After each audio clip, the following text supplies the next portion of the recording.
Michael Jackson's Thriller album. Stories in the Room. This is Michael Jackson's Thriller album, Stories in the Room. Join film composer Anthony Marinelli, who programmed synthesizers for 7 songs on Thriller, and A&R veteran film producer Stephen Ray, who assisted Quincy Jones and was in the studio every day with Quincy and Michael. Michael Jackson's Thriller album, Stories in the Room. I'm Anthony Marinelli with my longtime close friend and co-host, Stephen Ray, bringing you the real stories directly from the talented people in the room with us during the making of Thriller, the greatest selling album of all time. How does this get to Michael and Quincy? Okay. Well, a lot of time. I was with Stevie for about 4 years, from April 75 to the beginning of 79. But during that time, I had forged a solid relationship with Quincy. And I actually met Quincy 2 times. First time I met him was while I was still in high school. And he came to Detroit for a signing of his album that was just released at that time called You Got a Bad Girl. Yep. And it was, the title track was a Stevie song. Mm-hmm. And it was this fold-out album. And it was Quincy at his hotness, you know. He was such a pimp, you know. He was, open it up, man, and it's him in a like a brown leather outfit, you know, looking all fly and everything, had the fro. And the name of the album was You Got a Bad Girl. So I go down, I skip school, I leave school early and go downtown to the department store where the record signing was, and I went to meet him because it's like, well, Quincy Jones is in town. Am I going to stay in school? No. So so I bolt down there, you know, and I get an album and I stand in line and I go up to him and meet him, and I tell him I'm a musician, and he says, "Oh, what do you play?" And I said, "Keyboards." And the first thing he said was, "Do you have a Fender Rhodes?" I said, "Well, I don't own one, but I get to use one from one of the band members in the band I'm in." And said a couple other things, and that was that. And do you know, to this day he remembers that?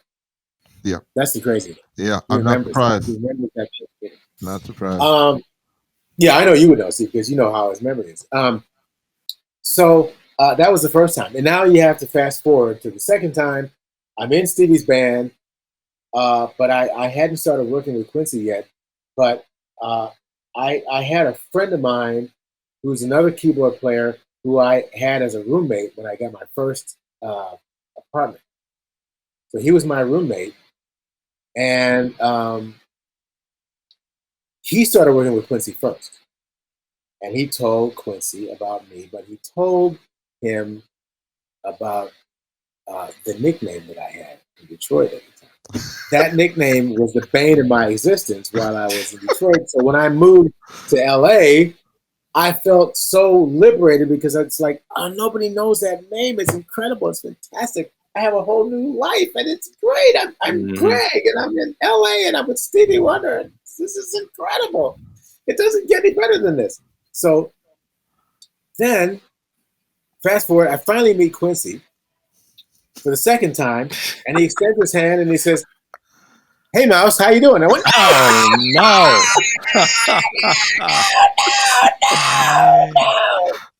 And then it started all over again. You could run, but you can't hide.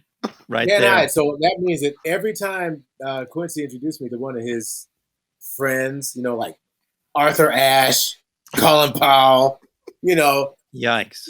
Like a lowlifes like that, he'd say, "So-and-so, this is Mouse." You know, like Roger Moore.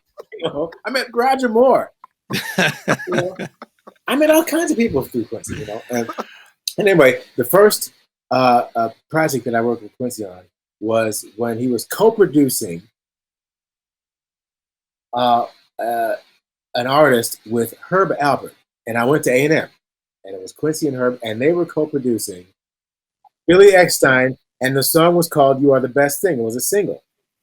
"You Are the Best Thing," Billy Eckstine. And that was the first thing I played on for Quincy. Wow. Wow. Did not know that. Yeah. Did not know that. Yeah. A jazz accompanist. Yeah. So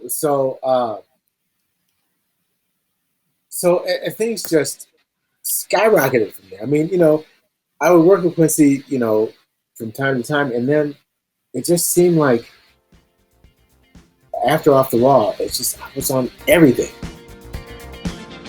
Join us for the next episode of Michael Jackson's Thriller album, Stories in the Room, with your hosts Anthony Marinelli and Stephen Ray. Watch our extended interviews on youtube.com/@StoriesInTheRoom. Audio-only interviews are available on all podcast networks. Follow us on Facebook, Instagram, and TikTok @StoriesInTheRoom. For the latest news and links, visit the website, storiesintheroom.com.